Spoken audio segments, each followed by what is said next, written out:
Now, Jeremiah, before you start, do you think this is the biggest interview you've done yet? Because you've done a lot. I mean, the Vice President of the United States is kind of a big deal, so, Ah, and I'm sure you did your research, right? yeah. All right, you ready to take it away? Go easy on me now. Uh-oh. Go easy on me. Okay, so first things first, let's clear something up. So you were born in Oakland, California, right? Yes, I was. But if I understand correctly, you're a San Francisco 49ers fan, right? Correct. So did it matter one way or another when my Raiders moved to Las Vegas? It did. Because it was a pretty big deal for me. It changed my life, so. Kind of changed my life, too. And speaking of football, yes. Your husband is always supportive of you, and you guys have great chemistry. You guys support each other in almost every aspect of life, except for sports, of course. Yeah. So, do you guys ever bet a friendly wager on the games when rooting for opposing teams? Let me just say that we talk a lot of stuff.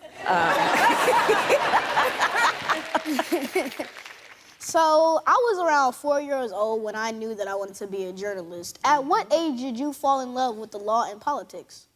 You know, I was very young, probably around that age, because my parents were active in civil rights, and the heroes, among the heroes of that movement were Thurgood Marshall and Charles Hamilton Houston and Constance Baker Motley. They were the lawyers who took the passion from the streets to the courtrooms to fight for equality and justice. And so I thought, okay, that's what I want to do. So I was very young. I was about your age.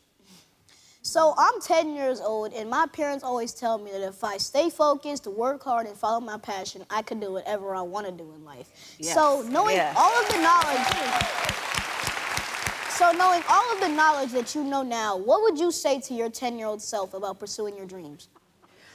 I would say, don't you hear no? That it can't be done, or nobody like you has done it, or oh, you're too young, or oh, they're not ready for you. Don't hear no, because you know my saying? I eat no for breakfast. We like that. Yes. So you are the head of the National Space Council. Would you go into space if you had the chance? And if so, what is the maximum amount of time you'd be willing to stay out there for? Is that a request? I would go to space if I could. I actually, and there are people on my team who do know that, but sadly, I think that there are those who would prefer that I would stay on Earth for the time being. Hey, but if you go and they let you be a +1, can I be that +1? Yes. Yes.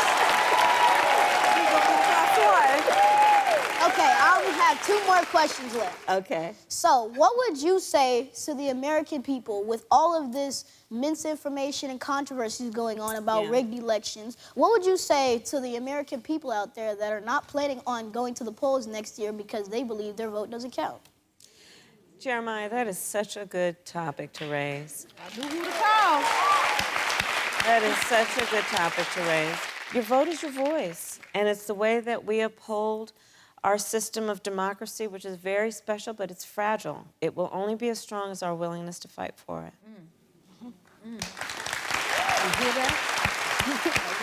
All right, so my final question is, what advice do you have to the kids that want to grow up and be president or vice president?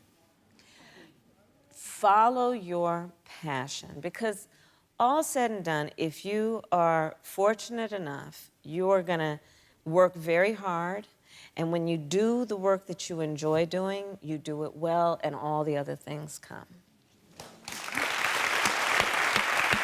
Thank you so much for talking to me, Madam Vice President Kamala Harris. Thank you, Jeremiah. Isn't he precious?